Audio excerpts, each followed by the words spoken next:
At kung ano man po yung mga nangyari sa Manalastas family, na I hope na si Kuya Luis ay hindi po siya maging ganon at babantayan po namin siya para di po siya makuha. So, di mawakwak. Opo.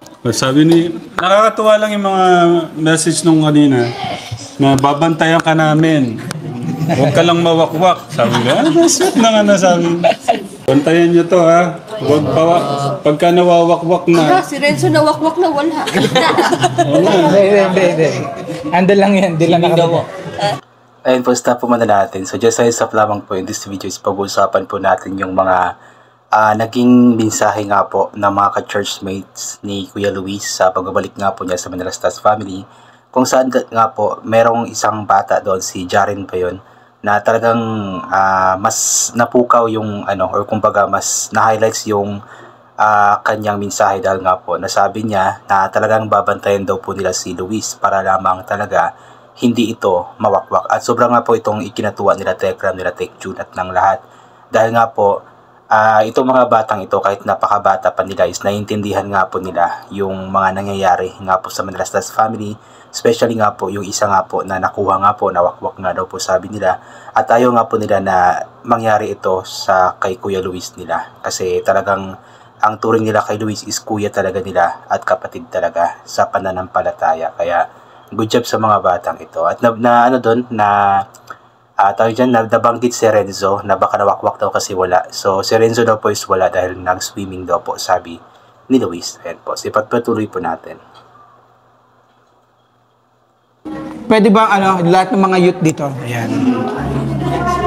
Yung kanina, di ba, may nagre-request si Tito John ng message para kay Kuya Luis dahil siguro mayroon karamihan sa inyo, alam niyo yung nangyari at kumbaga inano na rin ni Lord kung bakit paano nakabalik si Kuya Luis.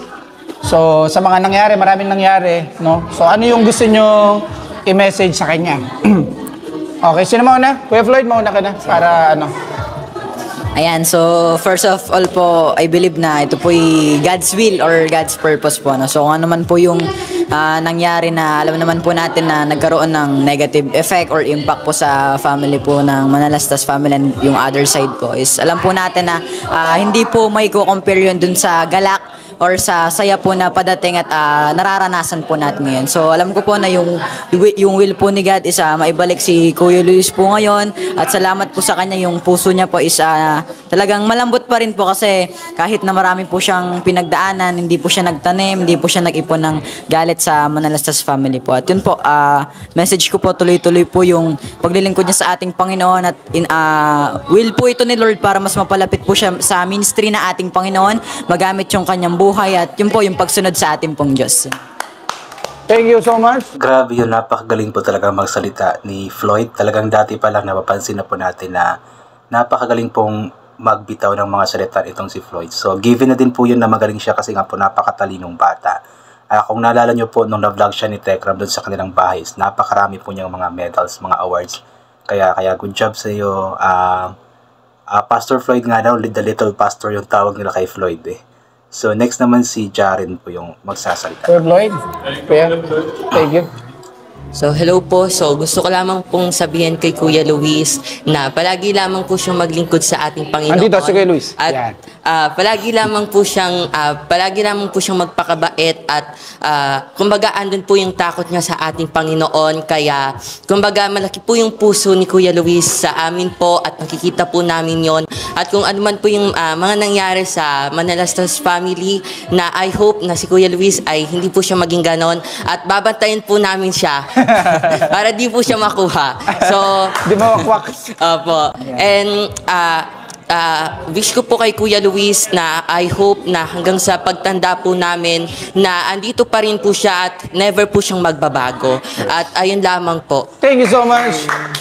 Grabe na itong mga batang ito, napakagaling magsalita. Talagang naturuan sila ng maayos ng kanilang mga magulang, ng simbahan. Kaya good job talaga sa mga batang ito. Especially doon sa highlights nga po natin na nasabi nga po nitong batang ito na talagang babantayan nila ang kanilang Kuya Luis para hindi talaga ito matulad doon sa isang kuya nila na nakuha nga po, nawakwak nga po. Kaya good job sa mga batang ito. Next naman I believe si ito, Hey, nakaputi. next. Tinulak. Tinula ka na eh. Nagtutulak ka po sila. Yung message ko po kay Kuya Luis is, Lapit. napakasaya po namin na nalaman na dito na po siya muli at muli na po namin siya makakasama araw-araw sa pag-evening watch sa paglingkod sa Panginoon na yung wish ko po ay sana po mas matagal pa po kaming magkakasama sa pagpuri, paglingkod sa Diyos dahil yun po yung napakaganda sa bilang kabataan na habang bata pa lang po tayo ay sama-sama na po tayo nagpapainit at palalim sa Panginoon. At Tama. yung message ko po ay pagbutihin niya lang po yung pag-aaral niya. Sabi nga po, do your best and God will do the rest. Yun lamang po. Tama. Galing yung batang ito. Thank you so Galing ng much. salita. Napakaganda naman nun. Alam mo ito mga batang ito, every time na may mga message or kinukuhanan sila ng message nila Tekram, nila Tek June, is laging may Diyos talaga. Talagang ito yung masasabi natin na mga pag-asa ng bayan, ang mga kabataan na nagsisilbi nga po sa simbahan. Okay, last three. Marion, tinuro ka. Tinuro ka nung nasa likuran mo. Okay, message. Welcome home sa Tekram, Kuya Luis. Sana matupad mo yung mga pangarap mo na kasama mo si Lord. God bless. Yun. Thank you kay Marion. Sino ba? Bunso? Bunso daw, Bunso. Nagtuturo ka pa, Bunso, Nagtuturo ka, ikaw, Welcome back kay Luis. Salamat kay God dahil makakasama ka namin muli, and thank you kay God makakasimba ka na ulit sa araw-araw, and then makakasama ka namin na ready tayong mag-banding minsan-minsan. Yun lang. Thank you so much, Bunso. Nice one, Pulso. Tatago ito. Itong nagtatago yung Tatago. Ayan. Yan yung nagtatago yan. Last ka na. So, welcome back, Kuya Luis, dito sa Manalastas family. And yung message ko po sa'yo is, pagbutihin mo po yung pag-aaral mo, and yung, kung kahit ano man yung mangyari is, hindi ka pa rin mawawala sa feeling ng ating Panginoon. And kung ano man yung nangyari kung ano man yung mangyayari is, wag ka sanang lumayo sa amin kahit ano yung mangyari na hindi namin nagawa na.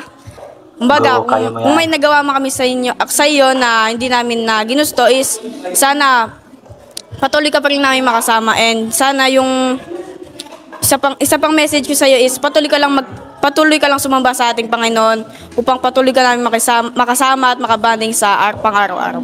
Thank you so much. Ayan. Sa mga batang ito, ang galing ng mensahe. Ayan. So maraming salamat.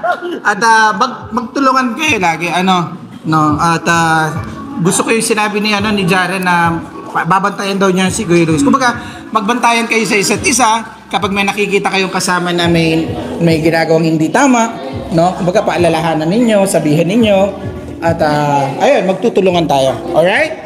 Ayan, sige, palakpakan natin si Lord.